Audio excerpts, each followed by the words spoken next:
menghitung hari.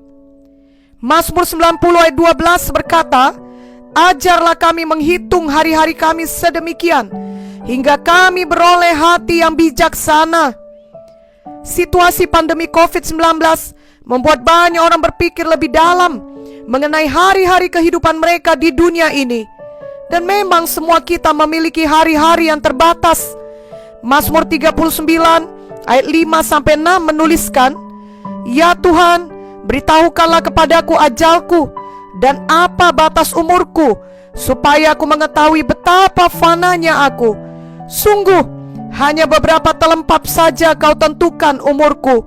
Bagimu hidupku seperti sesuatu yang hampa. Ya, setiap manusia hanyalah kesia-siaan. Jika seseorang hidup sampai 120 tahun sekalipun, sesungguhnya di mata Tuhan itu hanya sekejap saja. Dan 120 tahun dibanding masa kekekalan kelihatan hanya seperti satu titik dalam satu garis lurus yang panjang tanpa batas. Mazmur 94 berkata, sebab di matamu 1000 tahun sama seperti hari kemarin apabila berlalu, atau seperti suatu giliran jaga di waktu malam. Biarlah kita ingat bahwa di mata Tuhan 1000 tahun sama seperti satu hari saja. Dan Tuhan kita adalah Alfa dan Omega. Dialah yang awal dan yang akhir. Sedangkan masa kita hidup di dunia ini sangat terbatas. Mazmur 102 ayat 12-13 berkata, hari-hariku seperti bayang-bayang memanjang, dan aku sendiri layu seperti rumput. Tetapi Engkau ya Tuhan bersemayam untuk selama-lamanya, dan namamu tetap turun-temurun. Pada umumnya orang tidak suka membicarakan mengenai terbatasnya umur manusia. Itu mengingatkan mereka akan fananya kehidupan ini. Namun hal ini adalah kenyataan dan kebenaran yang sesungguhnya. Mazmur 90 ayat 10 berkata, masa hidup kami 70 tahun, dan jika kami kuat 80 tahun, dan kebanggaannya adalah kesukaran dan penderitaan, sebab berlalunya buru-buru dan kami melayang lenyap. Itu sebabnya selama kita di dunia ini, kita perlu sungguh-sungguh menggunakan waktu kita dengan baik. Mari kita membaca dari Efesus 5 ayat 15-17. Karena itu perhatikanlah dengan seksama bagaimana kamu hidup. Janganlah seperti orang bebal, tetapi seperti orang arif. Dan pergunakanlah waktu yang ada, karena hari-hari ini adalah jahat. Sebab itu janganlah kamu bodoh, tetapi usahakanlah supaya kamu mengerti kehendak Tuhan. Ayat 16 jelas berkata bahwa kita harus mempergunakan waktu yang ada, karena hari-hari ini adalah jahat. Selama kita hidup di dunia ini, kita harus menyadari bahwa ada roh jahat yang bekerja di dunia ini. Efesus 2 ayat 2 berkata, kamu hidup di dalamnya, karena kamu mengikuti jalan dunia ini, karena kamu mentaati penguasa kerajaan angkasa, yaitu roh yang sekarang sedang bekerja di antara orang-orang durhaka. Namun sebagai anak-anak Tuhan, kita tidak perlu lagi tunduk di bawah kuasa iblis. Bukan berarti kita tidak mengalami penderitaan. Justru sebagai anak Tuhan yang sejati, kita tidak lepas dari penderitaan. Namun penderitaan yang kita alami bukan karena kita ditindas oleh kuasa setan atau kutu dosa atau karena kejahatan kita, melainkan karena kita mengikut Tuhan, karena kita memberitakan firman, karena kita hidup dalam kebenaran dan kekudusan. Dan penderitaan karena kebenaran itulah yang membawa upah dan kemuliaan kepada kita kelak dalam kekekalan. Jadi marilah kita pakai waktu kita dengan bijaksana. Kita ingat Tuhan Yesus ketika Ia hidup di dunia ini, Ia hanya hidup 33 tahun. Namun Ia menyelesaikan tugasnya dalam waktunya yang singkat di dunia ini. Kita tahu dari Alkitab bahwa Tuhan Yesus banyak mengajarkan firman, menyembuhkan orang sakit, mengusir setan, bahkan membangkitkan orang mati. Dan terutama Tuhan Yesus datang ke dunia ini untuk mati bagi kita, menebus dosa-dosa kita dengan darah-Nya yang kudus, sehingga semua yang percaya kepadanya dapat diampuni dan diselamatkan. Tuhan Yesus menyelesaikan pekerjaan yang diberikan Bapa kepadanya. Yohanes 17 ayat 4 menuliskan, Aku telah mempermuliakan engkau di bumi dengan jalan menyelesaikan pekerjaan yang engkau berikan kepadaku untuk melakukannya. Sebagai anak-anak Tuhan, kita harus meneladani Tuhan Yesus.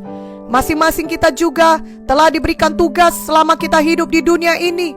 Ada panggilan Tuhan, ada maksud Tuhan bagi kita, dan Tuhan telah memperlengkapi kita masing-masing dengan talenta dan karunia untuk mengerjakan maksud Tuhan tersebut. Marilah kita mengerjakannya dengan segenap hati kita untuk Tuhan Yesus, untuk kemuliaan namanya. Yohanes 9 ayat 4 berkata, kita harus mengerjakan pekerjaan Dia yang mengutus aku selama masih siang. Akan datang malam di mana tidak ada seorang pun yang dapat bekerja. Jadi akan ada waktunya di mana kelak kita tidak dapat bekerja lagi. Dan ini semua dimulai dengan kita memberikan hidup dan hati kita sepenuhnya kepada Tuhan Yesus. Janganlah kita menundanya. Pada waktu kita menerima Tuhan Yesus sebagai Tuhan dan Juru Selamat kita, maka kita menjadi anaknya dan Ia menjadi Tuhan kita. Ia menjadi Tuhan atas bisnis kita, atas hubungan kita, atas semua aspek kehidupan kita. Dengan demikian kita memakai waktu-waktu kita di dunia dengan mematuhi perintahnya, dan kita mematuhinya dengan sukacita dan rela hati, karena hati kita sungguh-sungguh mengasihi Tuhan Yesus. Marilah kita ingat bahwa Tuhan Yesus memakai hari-harinya di dunia ini dengan benar. Ia menyelesaikan tugas dari Bapanya, dan Ia tidak menahankan apapun demi keselamatan kita. Tuhan Yesus memberikan nyawanya, memberikan segalanya untuk kita. Biarlah kita juga mau memberikan seluruh hidup kita kepada Tuhan. Mari kita biasakan untuk patuh kepada firman Tuhan tiap-tiap hari, karena itu adalah salah satu cara kita memakai waktu kita setiap hari untuk Tuhan. Ketika Tuhan berbicara kepada kita melalui firman-Nya, janganlah menahankan apapun, tetapi marilah segera mematuhinya. Kita ingat kisah Abraham dalam Kejadian 22 ayat 1-2. Setelah semuanya itu Allah mencoba Abraham. Ia berfirman kepadanya, Abraham. Lalu sahutnya, ya Tuhan. Firman-Nya, ambillah anakmu yang tunggal itu yang engkau kasihi, yakni Ishak. Pergilah ke tanah Moria dan persembahkanlah dia di sana sebagai korban bakaran pada salah satu gunung yang akan kukatakan kepadamu. Abraham mematuhi Tuhan, walau Ishak anak yang sudah lama ia tunggu, dan ia sangat mengasihi Ishak. Namun Abraham mengasihi Tuhan lebih dari segalanya. Mengasihi Tuhan juga dinyatakan dengan mematuhi Tuhan. Keesokan harinya Abraham pergi dengan Ishak dengan membawa kayu. Ia mendirikan mezbah, mengikat Ishak, lalu mengambil pisau. Namun kemudian Tuhan memberikan seekor domba jantan sebagai ganti Ishak.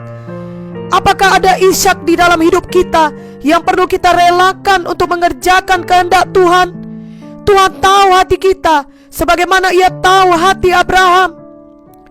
Kejadian 22 ayat 12 menuliskan, lalu Ia berfirman, jangan bunuh anak itu dan jangan kau apa-apakan dia, sebab telah ku ketahui sekarang bahwa engkau takut akan Allah, dan kau tidak segan-segan untuk menyerahkan anakmu yang tunggal kepadaku. Selanjutnya kita dapat mengingat kisah Musa. Ia dibesarkan dengan semua ilmu di Mesir dan dipersiapkan untuk menjadi Firaun atau penguasa selanjutnya.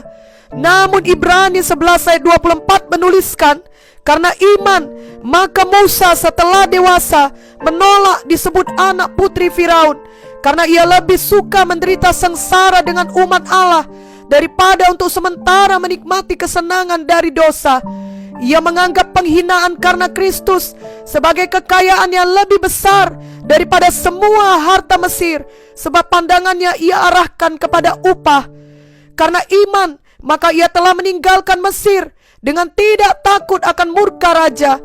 Ia bertahan sama seperti yang melihat apa yang tidak kelihatan.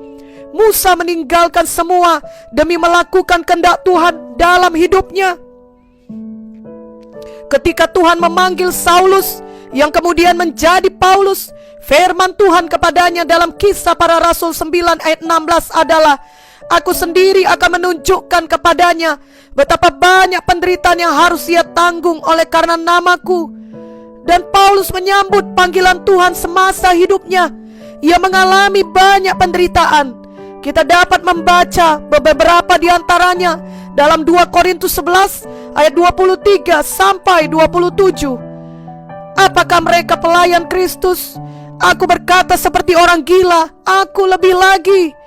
Aku lebih banyak berjerih lelah, lebih sering di dalam penjara, didera di luar batas, kerap kali dalam bahaya maut.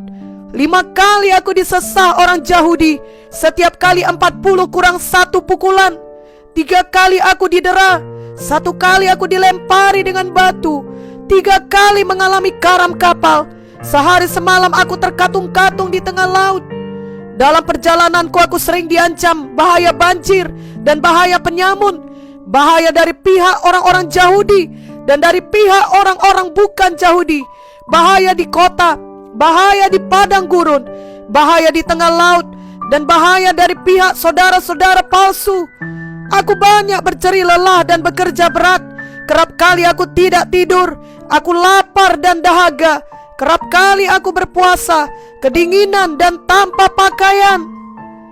Dari firman Tuhan kita mengetahui bahwa Paulus menyelesaikan tugas dari Tuhan selama ia di dunia ini. Dalam 2 Timotius 4 ayat 7 sampai 8 dituliskan, Aku telah mengakhiri pertandingan yang baik, aku telah mencapai garis akhir, dan aku telah memelihara iman. Sekarang telah tersedia bagiku mahkota kebenaran yang akan dikaruniakan kepadaku oleh Tuhan, Hakim yang adil, pada harinya. Tetapi bukan hanya kepadaku, melainkan juga kepada semua orang yang merindukan kedatangannya. Biarlah kita juga kelak dapat mengatakan hal yang sama, mengetahui kita memakai hari-hari kita di dunia ini seturut dengan kehendak Tuhan, mematuhi Tuhan, mengerjakan maksudnya dalam hidup kita, apapun resikonya. Tuhan Yesus berkata dalam Matius 16 ayat 24, Lalu Yesus berkata kepada murid-muridnya, Setiap orang yang mau mengikut aku, ia harus menyangkal dirinya, memikul salibnya, dan mengikut aku. Sebagai pengikut Tuhan, kita harus menyangkal diri kita, kehendak daging kita yang penuh siaku dan keangkuhan, yang berpusat pada diri sendiri saja. Kita tidak lagi mengejar semua kesenangan dunia ini, kehebatan, kekayaan, dan kemuliaan yang bisa diberikan dunia ini, melainkan kita menyerahkan hidup kita kepada Tuhan, dan hanya nama Tuhan Yesus saja yang ditinggikan dari hidup kita. Kita juga harus memikul salib kita, dan maksudnya bukanlah salib hukuman atas dosa kita, karena itu sudah ditanggung Tuhan Yesus. Tapi maksudnya adalah kita rela mati bagi diri kita sendiri, bagi semua ambisi kita, untuk popularitas, pengakuan manusia, dan lain-lain. Bagi orang dunia ini kita akan dianggap bodoh, tetapi kita maju terus. 1 Korintus 1 ayat 18 menuliskan, Sebab pemberitaan tentang salib memang adalah kebodohan bagi mereka yang akan binasa, tetapi bagi kita yang diselamatkan, pemberitaan itu adalah kekuatan Allah. Memang kita memiliki cara pandang yang berbeda dengan dunia ini. Janganlah pernah mundur dalam mengikut Tuhan. Janganlah memakai waktu kita di dunia ini hanya untuk hal kesia-siaan, tetapi pakailah untuk mengerjakan maksud Tuhan, untuk hal yang bertahan selamanya, untuk kekekalan. Dalam apapun yang kita kerjakan tiap hari, biarlah Injil Kristus diberitakan dari hidup kita dan dari perkataan kita. Dan bila karena itu kita mendapatkan kesulitan, bahkan aniaya, janganlah menjadi lemah. Yohanes 15 ayat 18 sampai 20 menuliskan, Jikalau dunia membenci kamu, ingatlah bahwa ia telah lebih dahulu membenci aku daripada kamu. Sekiranya kamu dari dunia, tentulah dunia mengasihi kamu sebagai miliknya. Tetapi karena kamu bukan dari dunia, melainkan aku telah memilih kamu dari dunia, sebab itulah dunia membenci kamu. Ingatlah apa yang telah kukatakan kepadamu, seorang hamba tidaklah lebih tinggi daripada tuannya, Jikalau mereka telah menganiaya aku, mereka juga akan menganiaya kamu. Jikalau mereka telah menuruti firman-Ku, mereka juga akan menuruti perkataan-Mu. Namun di dalam semuanya yang kita alami, Tuhan Yesus tidak pernah meninggalkan kita. Kuatkan hati kita, jangan kehilangan damai sejahtera. Ingatlah Yohanes 16 ayat 33 yang berkata, semuanya itu kukatakan kepadamu, supaya kamu beroleh damai sejahtera dalam aku. Dalam dunia kamu menderita penganiayaan, tetapi kuatkanlah hatimu, aku telah mengalahkan dunia. Ingatlah bahwa Roh Kudus telah diberikan Bapa kepada kita anak-anaknya untuk memimpin kita setiap hari di dalam firman-Nya, sehingga kita dapat memakai hari-hari kita di dunia ini dengan bijaksana. Situasi pandemi COVID-19 yang melarang kerumunan dan harus menjaga jarak atau social distancing dapat mengakibatkan banyak orang lebih kesepian dari biasanya. Situasi selama adanya pembatasan sosial ini juga dapat membuat banyak orang memakai waktu mereka untuk diri sendiri saja. Namun sebagai anak-anak Tuhan, kita melihat ini sebagai kesempatan untuk lebih lagi bertekun, memakai waktu kita untuk meneguhkan iman kita, mendekatkan diri kepada Tuhan, lebih banyak belajar firman Tuhan, lebih peka untuk menolong orang lain, dan membagikan Injil Tuhan kepada mereka dalam setiap kesempatan yang terbuka untuk itu. Walau pandemi COVID-19 belum berakhir, kita tidak dikalahkan oleh rasa kesepian dan kekhawatiran. Kita tidak menjadi pribadi yang egois dan mementingkan diri sendiri. Namun sebaliknya kita menghitung hari-hari kita dengan sukacita, sambil kita menantikan kedatangannya kembali. Sebab setiap hari kita hidup bagi Tuhan. Ingatlah Yakobus 4 ayat 14 yang berkata bahwa hidup di dunia ini sama seperti uap yang sebentar saja kelihatan lalu lenyap. Itu sebabnya kita mau fokus pada perkara yang kekal. Kolose 3 ayat 1-3 berkata, karena itu, kalau kamu dibangkitkan bersama dengan Kristus, carilah perkara yang di atas, di mana Kristus ada, duduk di sebelah kanan Allah. Pikirkanlah perkara yang di atas, bukan yang di bumi, sebab kamu telah mati, dan hidupmu tersembunyi bersama dengan Kristus di dalam Allah. Apabila Kristus yang adalah hidup kita menyatakan diri kelak, kamu pun akan menyatakan diri bersama dengan Dia dalam kemuliaan. Amin.